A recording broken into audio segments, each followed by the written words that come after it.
Autumn, in Perugia, the ancient hilltop city of Umbria, evokes narrow, misty stone stairways, the clicking of students' shoes along Via della Pergola, and the faint aroma of coffee, drifting from cafes overlooking the valley.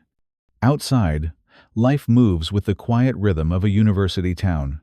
Young people heading to class, tourists taking photos, the church bells echoing in the late afternoon. But behind the wooden doors of an ordinary rented house, what might be hidden from the eyes of the city?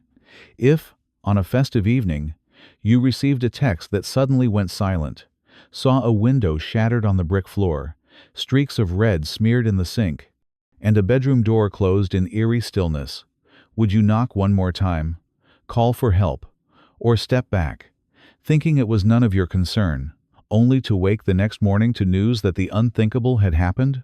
Before we begin this tragic story, tell me how your day has been. I hope everyone is safe and well. Don't forget to subscribe to the channel and leave a comment, as together we uncover the dark secrets behind the true crimes that continue to haunt our curiosity. In 2007, the ancient city of Perugia welcomed Meredith Kercher, a gentle, bright 21-year-old British student participating in the Erasmus exchange program. Meredith loved languages, devoured books, and carried a warm smile that made her instantly likable. She shared a small house on Via della Pergola, a quiet street on the city's northern hillside, with 3 other young women, just a few minutes' walk from the university. That house, with its little balcony overlooking the slope and narrow steps winding down to the street, was what Meredith fondly called my little Italian home. In the Ageners, on the afternoon of the 1st of November 2007, Perugia was draped in the spirit of Halloween. Most students had gone home or were out celebrating. Meredith stayed in because the evening was cold, and she felt tired after class. She sent a few text messages to friends and then went silent. The next morning, November 2, one of her roommates returned to the apartment with Raffaele Solicito, the boyfriend of Amanda Knox, another tenant. The front door was ajar. Inside, something felt wrong. A window was shattered, glass scattered across the floor, and small traces of blood in the sink. When repeated, calls for Meredith went unanswered. Fear set in. When the police and the landlord arrived, they broke down the door to her room. It swung open to a scene that froze everyone in place. Meredith lay face down on the floor, her body covered with a blanket. Blood pooled across the room. Her throat had been deeply cut. Her clothes were disturbed.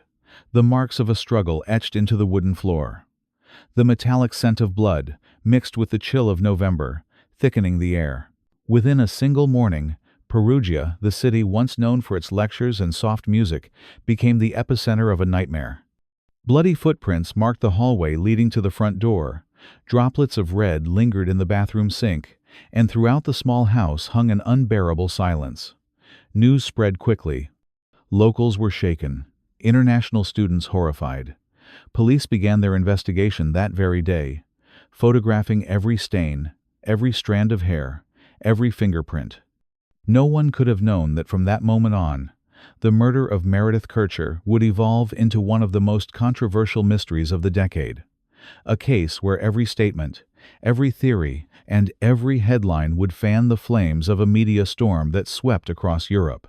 That day, the Perugia police, led by investigator Monica Napoleoni and prosecutor Giuliano Mignini, immediately sensed that something about the crime scene didn't add up. A window had been smashed, the bedroom was in disarray, yet cash, computers, and other valuables remained untouched. Everything looked like a burglary, but one far too tidy to be real. Napoleoni, a seasoned officer with years of homicide experience, felt from the start that the scene had been staged. Later, a teaching document from the University of Macerata would record her recollection. The killer wasn't a thief.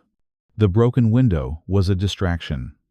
That suspicion became the cornerstone of the investigation's next phase, not to search for a stranger, but for someone close to the victim. The investigation quickly turned toward Amanda Knox, Meredith's American roommate, and her boyfriend, Raffaele Solicito. Both were familiar faces around the house on Via della Pergola and had been present there shortly before the crime was discovered. But inconsistencies in Knox's early statements soon drew intense scrutiny. Under exhaustion and hours of questioning, she implicated Patrick Lumumba, a Congolese bar owner who employed her part-time, claiming he had been involved. Lumumba was arrested that very night, and the Italian press erupted. Yet just 2 weeks later, he was completely exonerated when multiple witnesses confirmed his solid alibi. He had been working at his crowded bar at the exact time of the murder. Lumumba was released, and Knox's false accusation left a deep scar on the investigation, one that would set off years of confusion, controversy, and suspicion surrounding what truly happened. In early November, a sudden breakthrough shifted the entire course of the investigation. Forensic analysts discovered an unfamiliar fingerprint on a pillow in Meredith's room, along with DNA traces on her body that did not match Amanda Knox or Raffaele Sollecito. The samples were identified as belonging to Rudy Herman Guede, a 21-year-old man of Ivorian descent living in Perugia. According to official records, Guede had come to Italy at the age of 5. When his father eventually returned to Côte d'Ivoire, local teachers and a kind priest took care of him. For a time, he was even fostered by the wealthy Caporali family, played basketball for the city's youth team, and was often described as polite and cheerful. But in later years, Guede's life took a darker turn. He dropped out of school, was asked to leave the Caporali home, and slipped into petty crime, breaking into law offices, nursery schools, and once being caught carrying a knife. Just days before Meredith's murder, he had been found asleep inside a kindergarten he had broken into, surrounded by stolen items.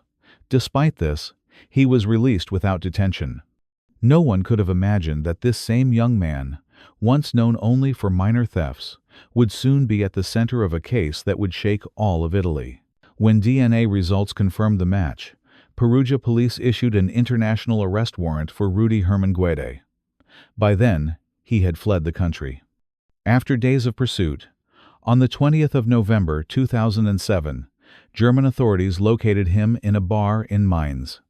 He was arrested, reportedly calm, almost detached, and swiftly extradited to Italy for questioning.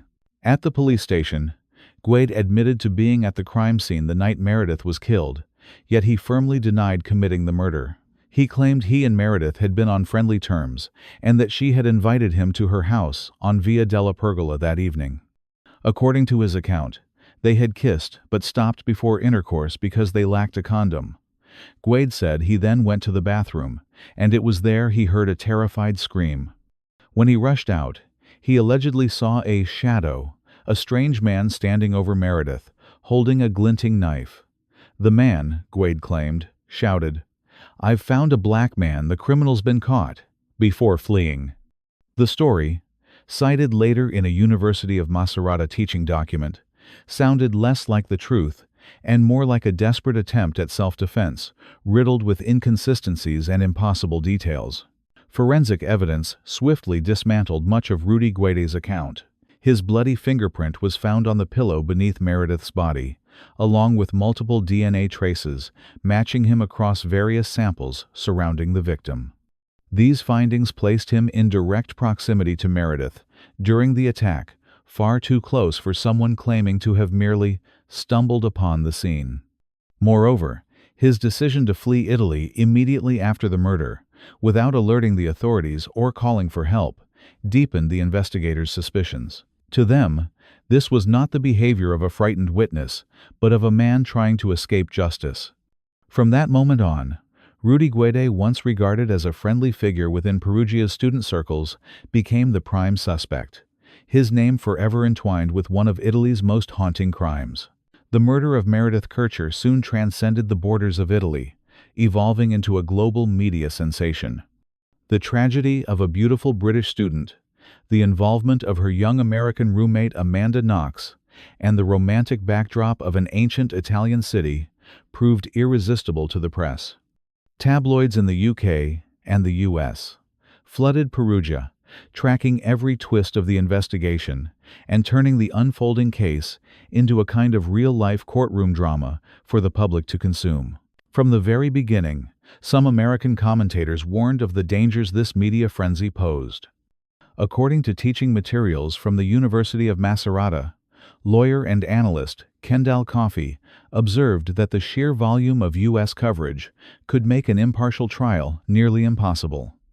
He argued that public opinion had split into two camps, those convinced of Knox's innocence and those certain of her guilt, creating a dual trial, one inside the courtroom and another across the pages of newspapers, where emotion and bias often drowned out logic. In Italy, prosecutors themselves grew weary of the relentless press intrusion. Giuliano Mignini, the lead prosecutor, repeatedly complained that the international media had distorted facts and maligned the Italian justice system. In his closing remarks to the jury in 2011, as reported by ABC News, Mignini insisted, "This is a case that must be judged in court, not in the newspapers."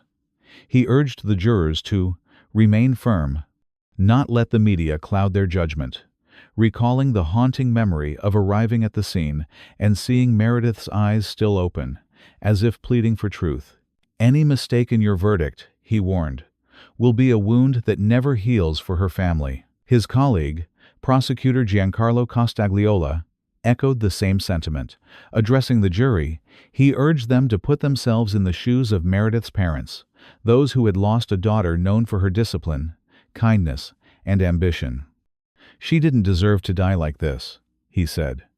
"We owe her the truth, not a performance." But outside the courtroom, the world was already staging its own show.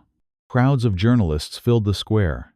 Headlines were being churned out by the hundreds, and images of Amanda Knox smiling in one frame, crying in another blanketed every front page. From that point on, justice was no longer just a matter of law. It became a test of how the world consumes and distorts human tragedy through the lens of media. The divide between American and Italian coverage turned the Meredith Kercher case into more than a legal drama. It became a study in cultural bias. American outlets quickly shaped Amanda Knox into the image of a misunderstood young woman, a victim of an outdated Italian justice system, and a ruthless European press. In contrast, Italian media viewed her with suspicion, portraying her as the embodiment of reckless Western freedom colliding with their traditional moral fabric. The Guardian observed that the case had split public opinion into two camps: the innocentisti, who believed Knox and her boyfriend were innocent, and the colpevolisti, who were convinced of their guilt. The article noted how national pride and cultural identity blurred reason. A U.S. senator even went so far as to call the trial an act of anti-Americanism, while several American journalists depicted prosecutor Giuliano Mignini as a superstitious zealot and investigator Monica Napoleoni as a domineering woman obsessed with control. Yet the biases ran deeper than nationality. They mirrored the media's enduring fixation on gender, race, and the narratives that define who becomes the victim and who becomes the villain. Knox was painted with seductive adjectives: Foxy Knoxy, the nickname she once used on her soccer team, while Rudy Guede was often reduced to his Ivorian origins, portrayed by some as an easy scapegoat for a society still wrestling with racial prejudice. These portrayals revealed not only the fault lines of the justice system, but also the unsettling truth about the way stories are told and who gets to tell them. Meredith Kercher's family repeatedly voiced their pain over how the media had overshadowed the true nature of their loss. On the eve of the autopsy hearing, their lawyer, Francesco Maresca, told reporters that the family was present because they understand this is a crucial stage of the investigation, and they want to be here to witness it. Days later, Meredith's brother, Lyle Kercher, issued a public statement. They knew nothing could bring Meredith back, but what they wanted was justice, that those responsible would be held accountable. He emphasized that the family continued to trust the police and forensic experts, despite the media's ongoing attempts to discredit them. When Knox and Solicito were acquitted, Lyle told CBS News that it felt as though they were back at square one, that after all those years, the case still had no true ending. Stephanie Kercher, Meredith's sister, shared that the family was devastated. Each new verdict left them hollow and disoriented. Their mother, Arlene, could only weep, caught between grief and disbelief. Maresca, who had stood by the Kerchers through every stage of the ordeal, lamented that a parallel justice, the one dictated by media narratives, might have tilted the scales in court. And that, he said, was the second tragedy of the case, when the suffering of the victim was drowned out by the noise of headlines, reputations, and public opinion. When the trial of Amanda Knox, Raffaele Solicito, and Rudy Guede opened in Perugia in 2009, it became one of the most closely watched proceedings in modern Italian judicial history. International journalists crowded outside the courthouse, cameras flashing incessantly. Each time Knox entered, her face calm, her eyes tense. Inside, prosecutor Giuliano Mignini presented to the jury a chilling theory that on that fateful night, Meredith Kercher had been killed during a violent sexual game gone wrong, when she resisted an assault by three young people, Knox, Solicito, and Guede. However, as the trial stretched on, cracks began to appear in the prosecution's narrative. During one hearing, investigator Monica Napoleoni testified that she had discovered a woman's shoe print on a blood-stained pillow, a size consistent with Amanda Knox's. Yet even Francesco Maresca, the lawyer representing the Kercher family, admitted it was impossible to determine whose print it was. The defense team countered that the impression actually resembled that of a man's shoe. Meanwhile, police officer Rita Ficara recalled that during questioning, Knox had behaved in ways some considered inappropriate, dancing, laughing, and kissing her boyfriend amid the tense atmosphere of the station. Ficara said she had to remind Knox that they were discussing the murder of her friend. The image quickly became tabloid fodder, fueling a public perception of Knox as cold, unfeeling, an image that Italian media would amplify until she was cast as the face of guilt. At the same time, Rudy Guede, the only individual whose DNA and bloody fingerprints were found at the crime scene, took a different route. He requested a rito abbreviato, fast-track trial, a legal option in Italy that allows for a reduced sentence in exchange for waiving a full jury trial. In October 2008, Guede was sentenced to 30 years in prison for murder and sexual assault, later reduced to 16 years on appeal in 2009. By the time Knox and Solicito's trial began, Guede was already behind bars, but he was summoned to testify. In court, he claimed he had heard Amanda Knox's voice in the house on the night of the murder.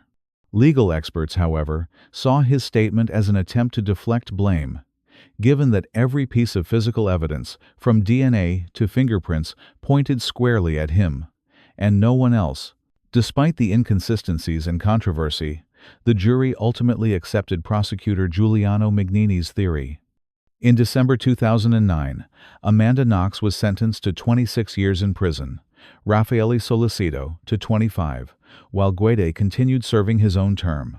Knox was also convicted of slander for falsely accusing Patrick Lumumba of the crime. When the verdict was read, the courtroom fell into a heavy silence, then erupted in a storm of camera shutters and whispers. The Meredith Kercher case had entered a new chapter, where justice, public opinion, and the media collided in a chaos that would last for years to come. The case file of Meredith Kercher was riddled with gaps, uncertainties, and contradictions. The knife retrieved from Raffaele Solicito's apartment was once believed to be the murder weapon, yet later DNA testing found no trace of Meredith Kercher on it, only Amanda Knox's DNA on the handle, which experts deemed unsurprising, since it was an ordinary kitchen knife used in their home. The only alleged trace of Knox at the crime scene was a footprint on a pillow, but independent experts concluded that its size and outline did not match her shoes. Similarly, a DNA sample found on the victim's bra clasp, said to belong to Solicito, was minuscule and collected 46 days after the crime, raising serious concerns about contamination. When the case reached the appeals stage, a court-appointed panel of independent experts confirmed that no DNA evidence conclusively linked Amanda Knox or Raffaele Solicito to the murder scene. These findings shook the foundations of the prosecution's argument, forcing both investigators and the public to ask, was justice being guided by science, or by a media frenzy spiraling beyond control? Throughout the trial, the global press dissected every fragment of Amanda Knox's life, her clothing, her posture, her expressions. Every smile, every whisper exchanged with her lawyer was captured, magnified, and twisted to fit a narrative. An Italian tabloid once published a photo of Knox smiling in prison under the headline, "The Smile of a Killer." Across the ocean, the American press pushed back, portraying the Italian investigation as sloppy and coercive, an ordeal inflicted on a young woman far from home. On U.S. television, Knox's parents appeared again and again, pleading for justice and painting their daughter as the victim of a broken system. Meanwhile, the Kercher family chose silence, refusing to turn their grief into a public spectacle. Their lawyer, Francesco Maresca, described the imbalance as staggering. One side, armed with the full force of global media, the other, with nothing but quiet pain and a fragile hope for justice. Amid the noise of arguments, dueling headlines, and sensationalized imagery, the world began to forget the one person at the heart of it all. A 21-year-old student named Meredith Kercher, whose life was cut short, and whose family still struggles to preserve her memory from being drowned in the clamor of public opinion. After the 2009 verdict, Amanda Knox and Raffaele Solicito immediately filed an appeal, opening a new and tense chapter in the case. The 2011 appellate trial in Perugia marked a major turning point. The court authorized 2 independent forensic experts to re-examine all the DNA evidence, the very foundation upon which the original conviction had rested. The results sent shockwaves across Italy. The appeals court concluded that there was no objective evidence proving that Knox or Solicito had participated in the murder. In October 2011, both were acquitted and released after 4 years in prison. While Amanda Knox became the center of a global media storm, welcomed back in the United States as a survivor of the trial of the century across the ocean, the Kercher family was left in stunned silence. Her brother, Lyle Kercher, tearfully told reporters that they felt back to square one, because after so many years, they still didn't know who had truly killed Meredith. Her sister Stephanie admitted she was shocked and heartbroken. Though justice was a word often invoked, the family still had no closure. Their mother, Arline, said it was agonizing to watch the verdict overturned after years of believing in the justice system. Meanwhile, the British press showed little restraint. Headlines like "Foxy's free" and "Amanda cleared" dominated the news cycle, turning the family's private grief into yet another spectacle for public consumption. The prosecution, unwilling to accept the 2011 acquittal, appealed to the Italian Supreme Court. 2 years later, in 2013, the court delivered a bombshell decision. It overturned the acquittal, citing insufficient reasoning and errors in evaluation of the evidence. The case was transferred to Florence for retrial.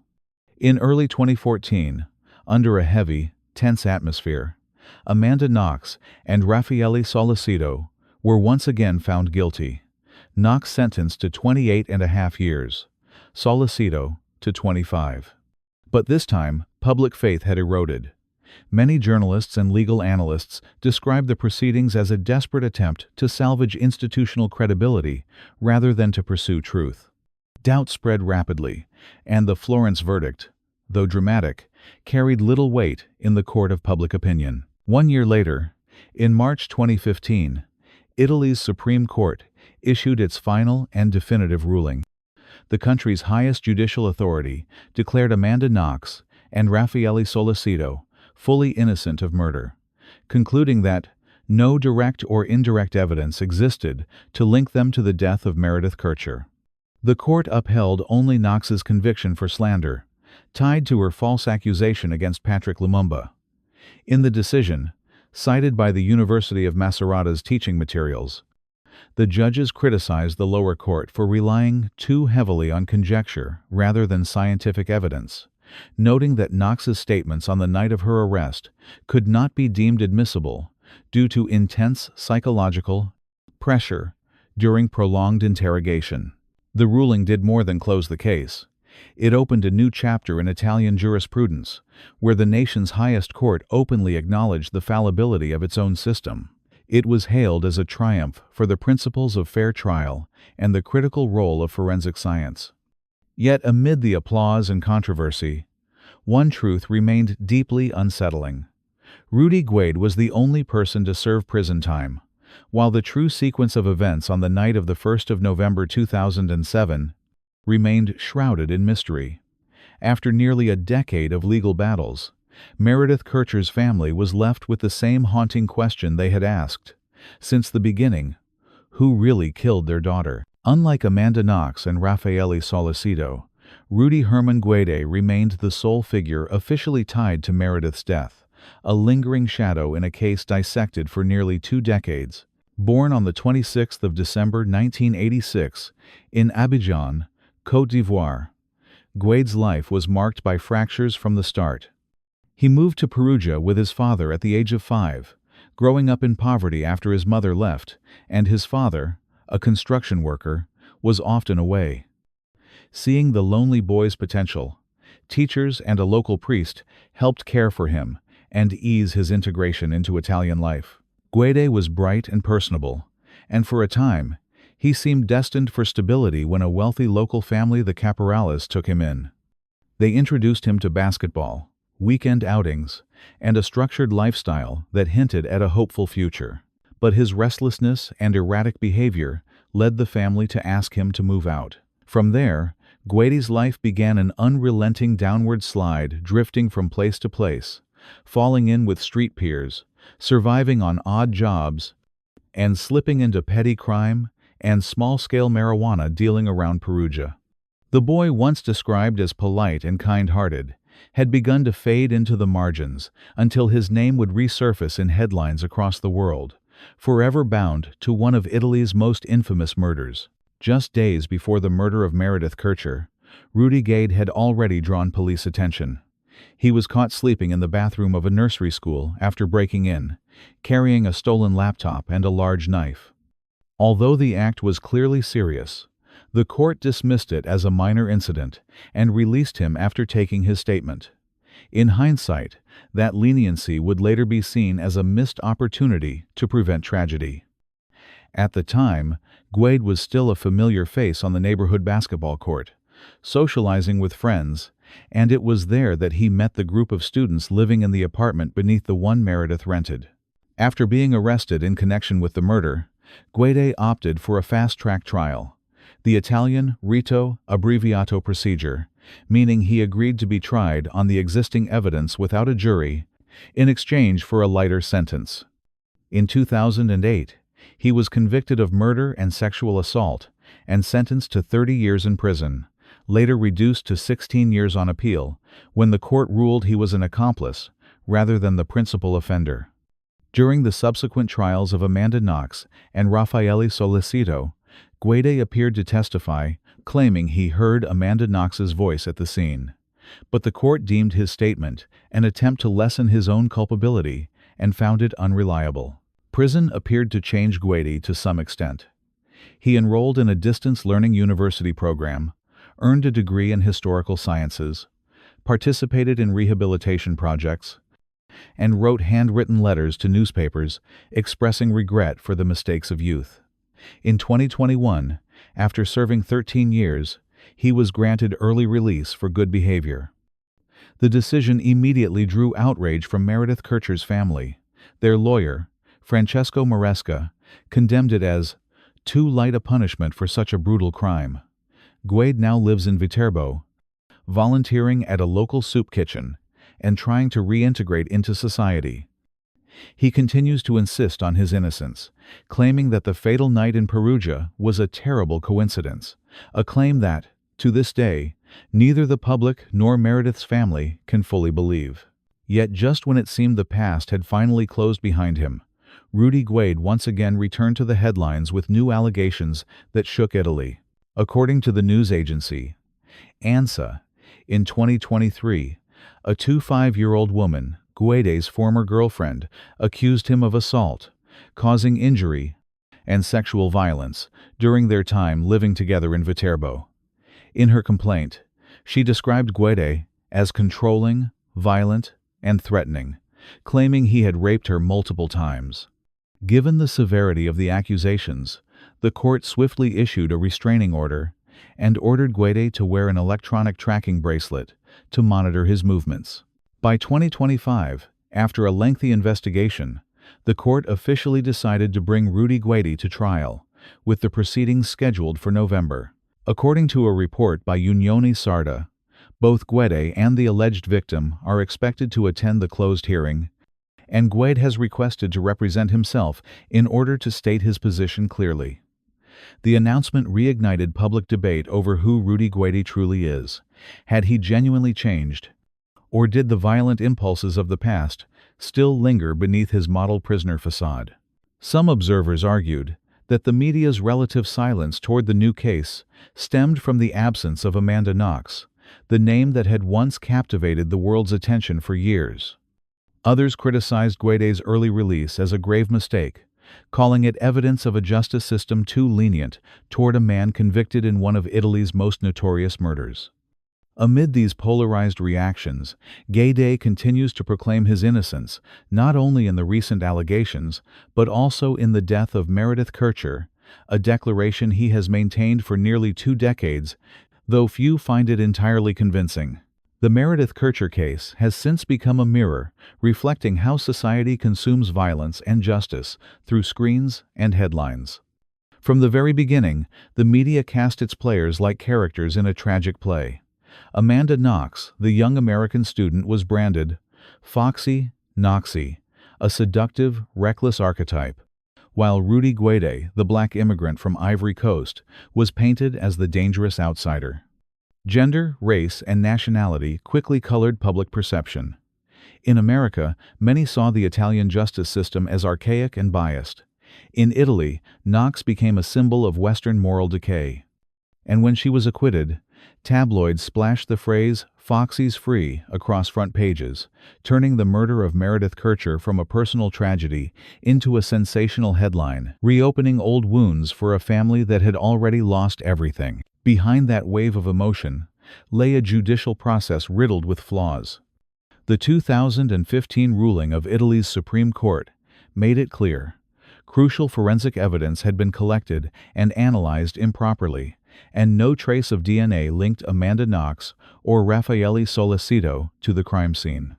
The initial investigation had been carried out under immense media pressure, pushing police to act hastily and leading to errors among them. The marathon interrogation of Knox for hours without a lawyer present.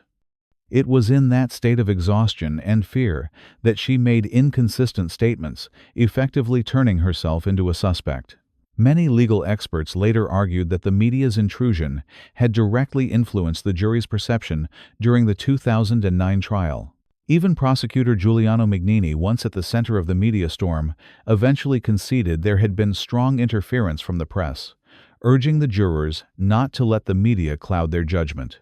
In the end, what the Meredith Kercher case left behind was more than a verdict. It was a stark warning about the importance of patience, fairness, and respect for scientific evidence. Any compromise made in the face of emotion, public pressure, or prejudice can lead to tragedy not only for the accused, but for society as a whole.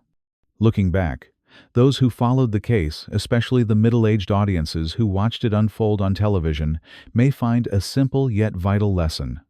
Be cautious of sensational headlines, resist one-sided narratives, and learn to embrace the complexity of real justice.